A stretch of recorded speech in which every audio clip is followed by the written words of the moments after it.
जीतन राम मांझी आरोप लगा रहे हैं कि आप लोग पैसा बांट रहे हैं, आप लोग के ऊपर में बड़ी सवाल उठाया जा रहा है। कैसे उनके बेटा भी देखिए, वो हताशा महसूस उनको हो रहा है। अच्छा। इसके चलते इस तरह का बयानबाजी कर रहे हैं। ये बयानबाजी करना है बेबुनियाद है। रोशन मांझी जी उप चेयरमैन बने, ठीक है। वो अपने रीजन में जरा सा भी इधर क्षेत्र में काम उम नहीं किया और न कभी दिखाई दिया। वो इलेक्शन आता है तभी दिखाई देते हैं, न तो गया पड़े रहते हैं। इसके चलते उन पर बहुत जनता आक्रोश है। वो भी कोई ज़्यादा लाइन में नहीं है। एमओआई समीकरण तो राजद के पास में है, इस बात को आप मान रहे हैं कि भाई मुसलमान और यादव की अगर संख्या की बात कीजिएगा तो 31% वोट उनका ऑलरेडी है। जीतन राम मांझी की बात कीजिएगा तो उनके पास में बड़े बड़े चेहरे हैं, नरेंद्र मोदी है, 5 किलो राशन के नाम हो या कई सारे चीज़ें हो। आपके पास में क्या विजन है? आप जनता के पीछे जा रहे हैं तो क्या लेकर के जा रहे हैं? देखिए, जनता अब जागरूक हो गई है। ठीक है। जनता को चाहिए विकास। ठीक है। 10 साल में उन्होंने रहा, कोई विकास का काम करने का काम नहीं किया, ठीक है ना। अब जात पर नहीं होगा वोट, ये काम पर वोट होगा। कोई गरीबों को काम कुछ करने का नहीं किया।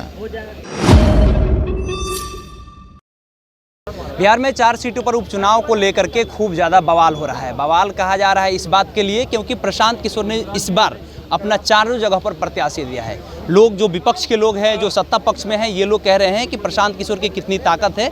ये सारी चीज़ें हम लोग इस बार ही देख लेंगे कि हाँ, प्रशांत किशोर कहाँ से जीत करके आ रहे हैं। इमामगंज से उन्होंने अपना प्रत्याशी डॉक्टर जितेंद्र पासवान को बनाया है। यहाँ 2 जो प्रमुख दावेदार हैं, दीपा मांझी और रोशन मांझी, वो दोनों मुसहर जाति से आते हैं, यानी भूइयाँ समाज से आते हैं। जीतन राम मांझी भी उसी जाति से आते हैं। पासवान जाति से ये एक चेहरा आ रहे हैं। अब देखना है कि क्या इनको कितना ज़्यादा टफ लग रहा है।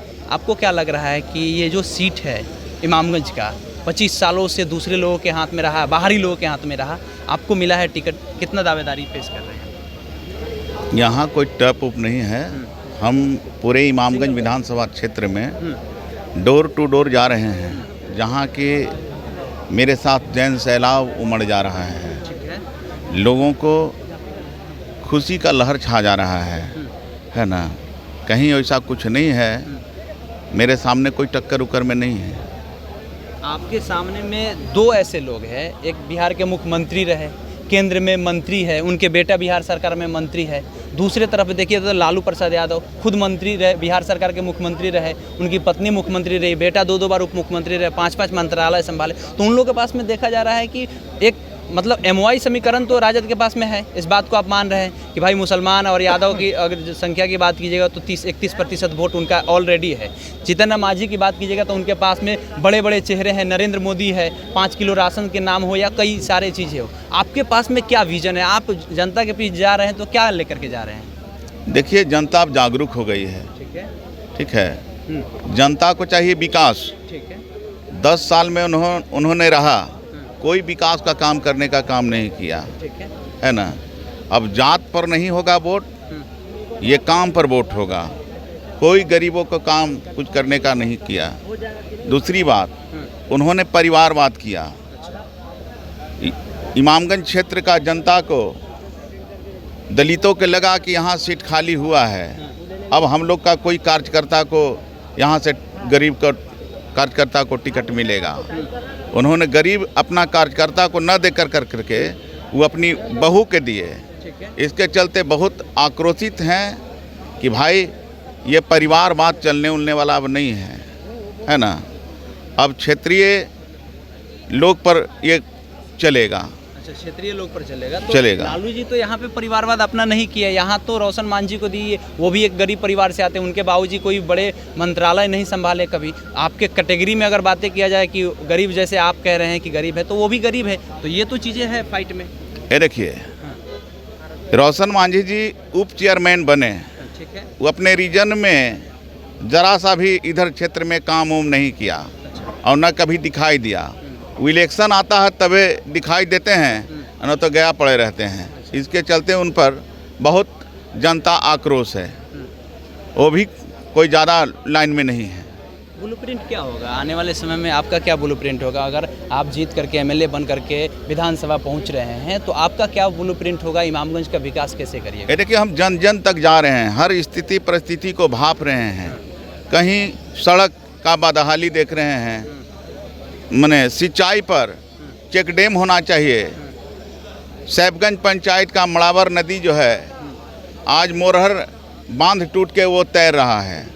जीतन राम मांझी जी को एक बार नहीं बहुतों बार कहा गया कि इस चेक डैम को बंधवाइए जो उससे सैफगंज पंचायत पूरा आबाद होता है, लेकिन उन्होंने इस काम का नहीं किया। आज ब्लॉक वाली रोड देखिए, वो माने पंजंजल बना हुआ है, जबकि ग्राम पंचायत के बूते का चीज़ नहीं है।